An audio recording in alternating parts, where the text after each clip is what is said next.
Hello and welcome to English with Ryan.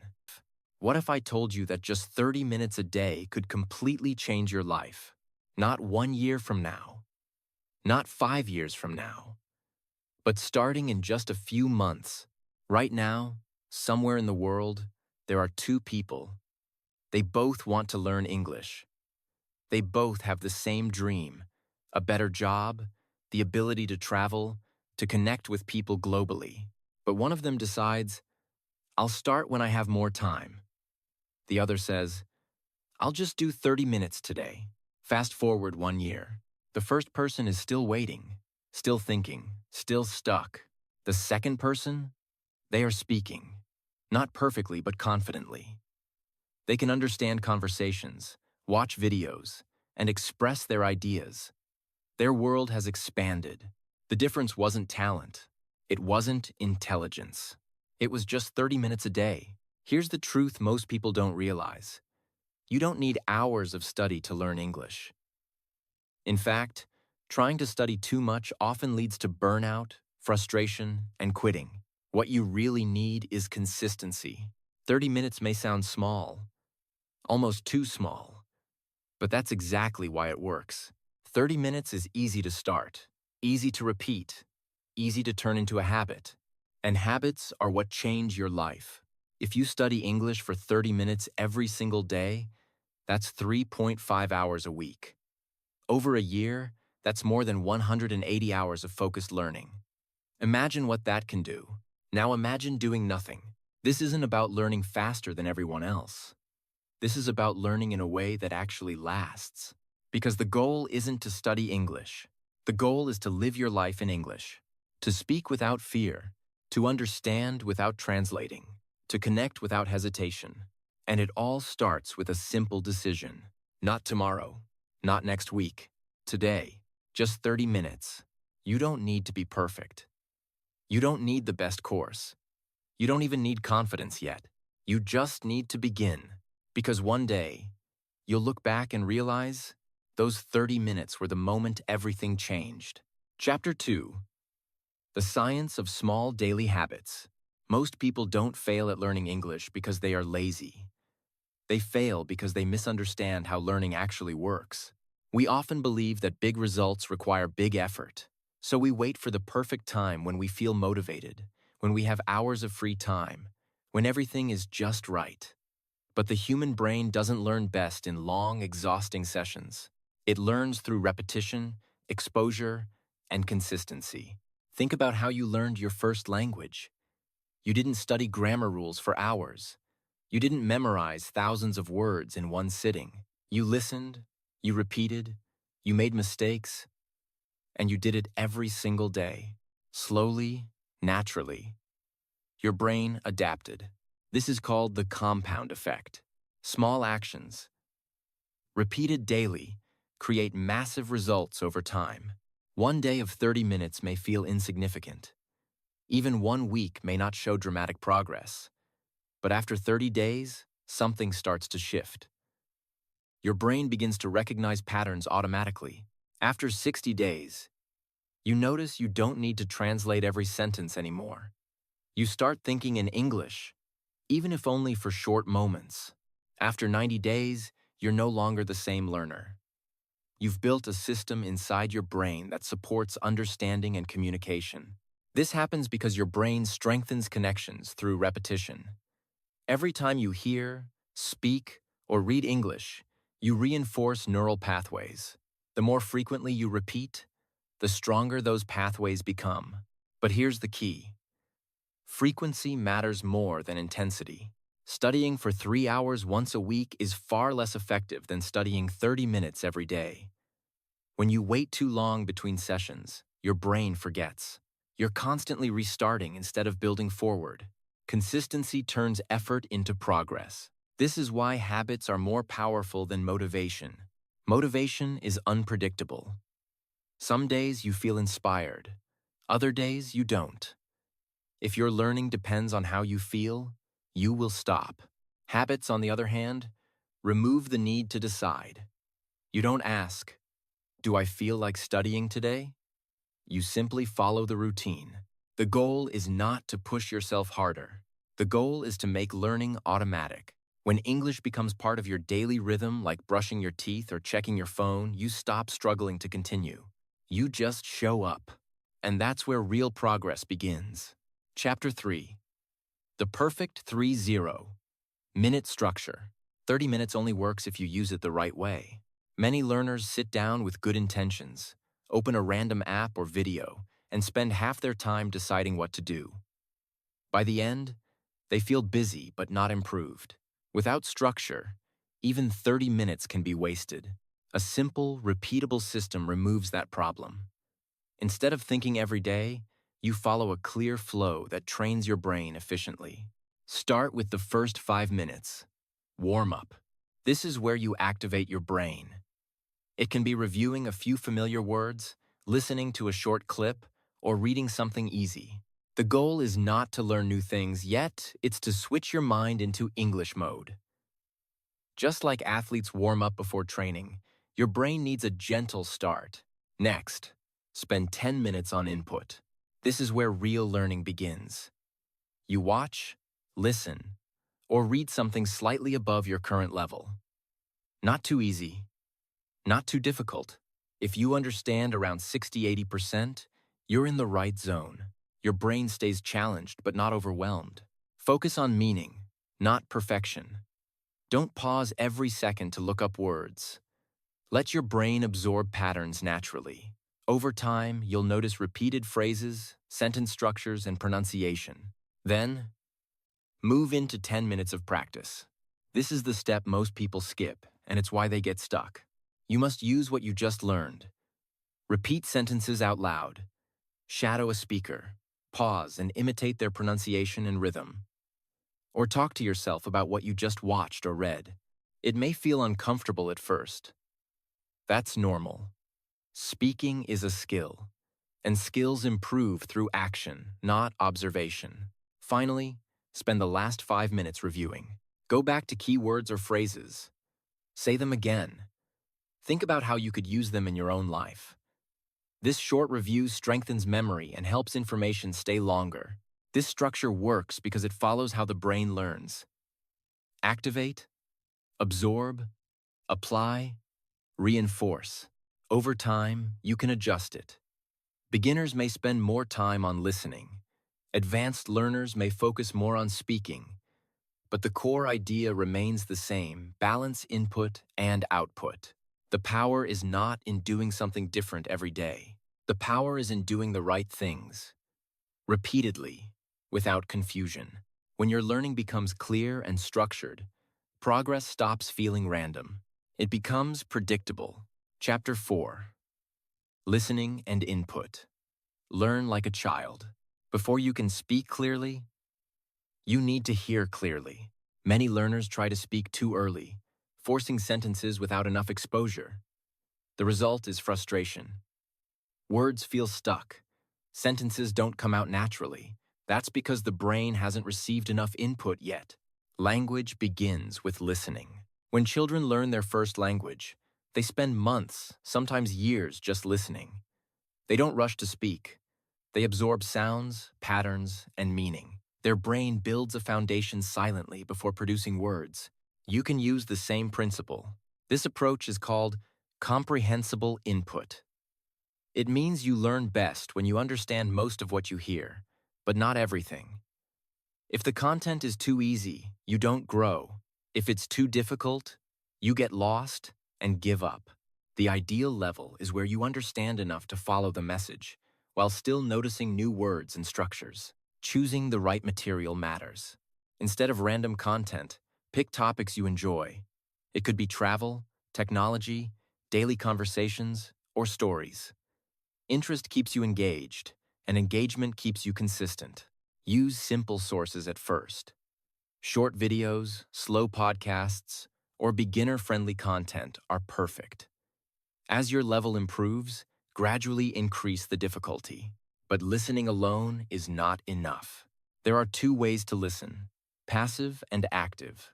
Passive listening is when English plays in the background while you do something else. It helps you get familiar with sounds. But progress is slow. Active listening is different. You focus. You try to understand the meaning. You notice pronunciation, rhythm, and stress. You replay parts you don't understand. This is where real improvement happens. Even 10 minutes of focused listening can be powerful. Pay attention to how sentences flow, not just individual words. English is not spoken word by word, it moves in chunks. When you start recognizing these chunks, comprehension becomes faster and more natural. Don't worry if you miss some words. Understanding everything is not the goal. Training your brain to stay engaged and follow meaning is. Over time, something interesting happens. Sounds that once felt unclear become familiar. You begin to predict what comes next. Your brain starts processing English automatically, without translating. This is the moment when learning shifts. You are no longer trying to understand English. You are starting to feel it. Chapter 5. Speaking without fear. At some point, you realize something strange. You understand more than before. You recognize words. You can follow conversations better. But when it's your turn to speak, everything disappears. Your mind goes blank. This is one of the most common frustrations in learning English. And it's not because you lack knowledge. It's because you haven't trained your brain to produce language under pressure. Understanding and speaking are two different skills. Many learners stay in input mode for too long. They watch, listen, and read, but rarely speak. So when they finally try, it feels unnatural and uncomfortable.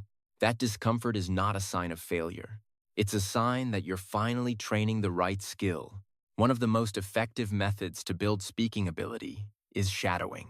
This means listening to a sentence and repeating it immediately, trying to match the speaker's speed, rhythm, and pronunciation. You're not just copying words, you're training your mouth and brain to work together.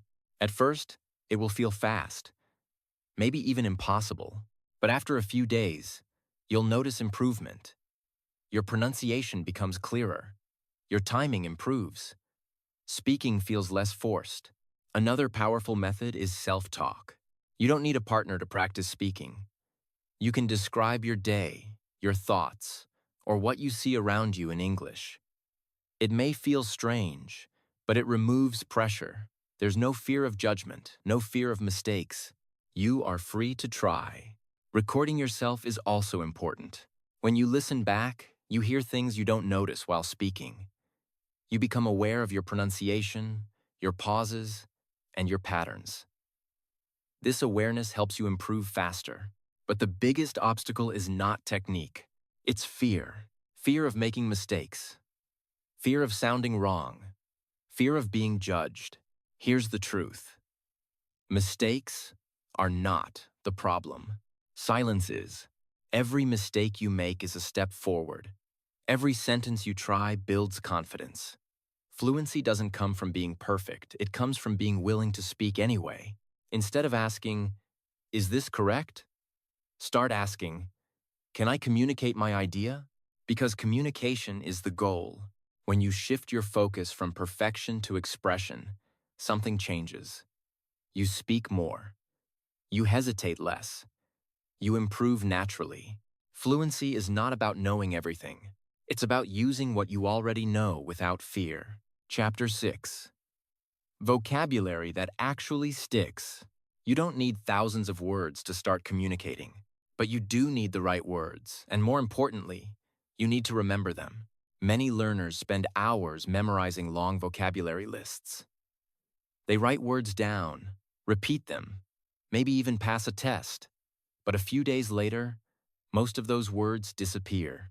The problem is not your memory. The problem is how you learn. Your brain does not store words in isolation. It remembers meaning through context, emotion, and usage. When you learn a word without context, it has nothing to connect to, so it fades quickly. Instead of learning single words, learn them inside sentences. For example, don't just learn the word improve. Learn, "I want to improve my English." Now the word has a purpose. It becomes part of a real idea, not just a definition. This makes it easier to recall when you actually need it. Another key principle is repetition, but not the kind most people think. Repeating a word 10 times in one moment is not effective. Your brain quickly gets bored and stops paying attention.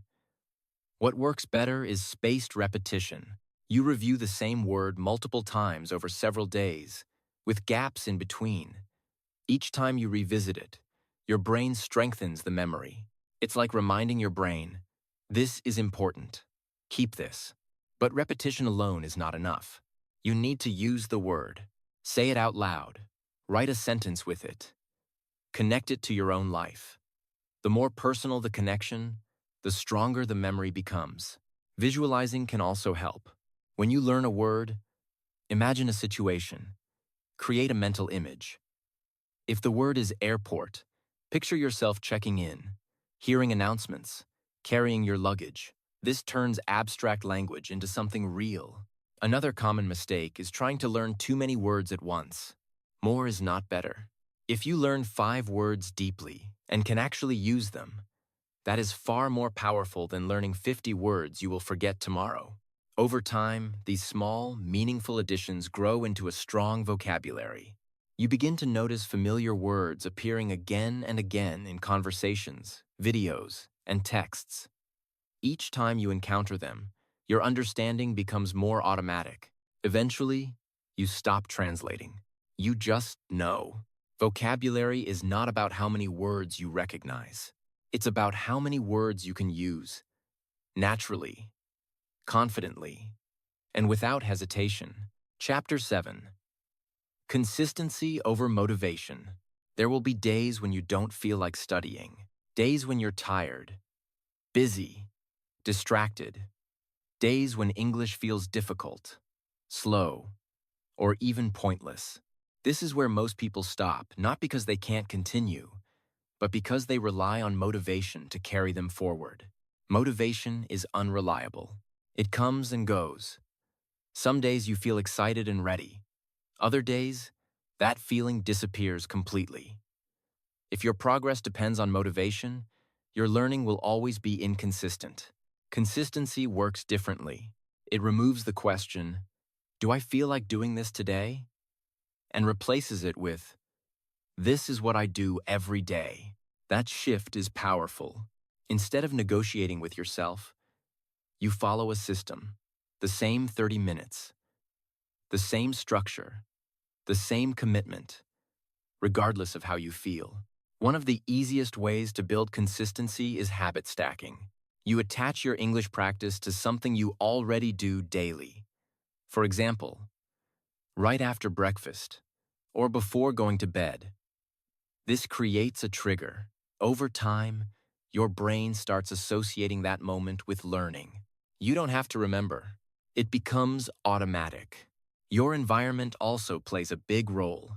If your phone is full of distractions, you'll lose focus.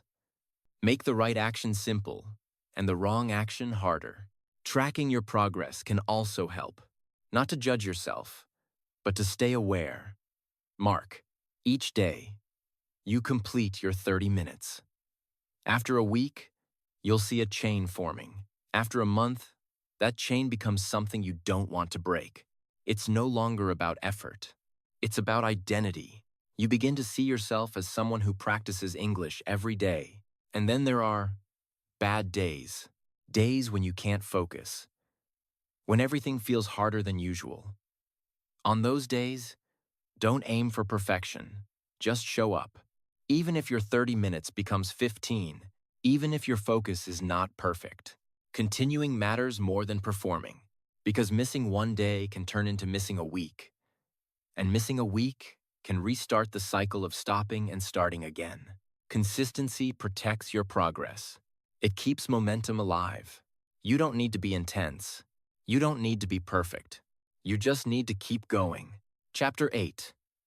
Your 9-0 Day Transformation Plan. Change does not happen randomly. If you follow the same actions every day, your results become predictable. And when your actions are structured, your progress becomes measurable. That's why having a clear timeline matters. 90 days is enough to transform your English if you use it intentionally. In the first 30 days, Your focus is foundation. Everything feels new. Sounds are unfamiliar. Speaking feels slow. This is where you build your habit and train your brain to accept English as part of your daily life. Don't rush fluency here. Focus on showing up, following your 3-0-minute structure, and getting comfortable with input and basic output. You may not see dramatic results yet, but something important is happening. You are building consistency. In the next 30 days, your focus shifts to expansion. Your listening becomes clearer. You start recognizing patterns without thinking too much. This is the time to slightly increase difficulty. Choose more challenging content. Speak a little longer. Push your comfort zone, but not too far. You will start noticing small wins, understanding faster, speaking with fewer pauses, feeling less afraid. These are signs of progress. In the final 30 days, your focus becomes fluency, not perfect grammar, not perfect pronunciation, fluency. This means expressing your thoughts more freely. You begin connecting ideas instead of speaking word by word. You rely less on translating and more on instinct.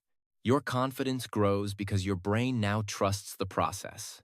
At this stage, your daily 30 minutes feels natural. It's no longer something you force yourself to do. It's something you are used to, something you expect. To measure your progress, don't rely only on tests. Look at real-life abilities. Can you understand a video without subtitles? Can you talk about your day for 1 minute without stopping? Can you respond without translating every word? These are meaningful indicators. Progress is not about knowing more. It's about using more. And one day, you'll notice something unexpected. You're no longer thinking about learning English. You're just using it.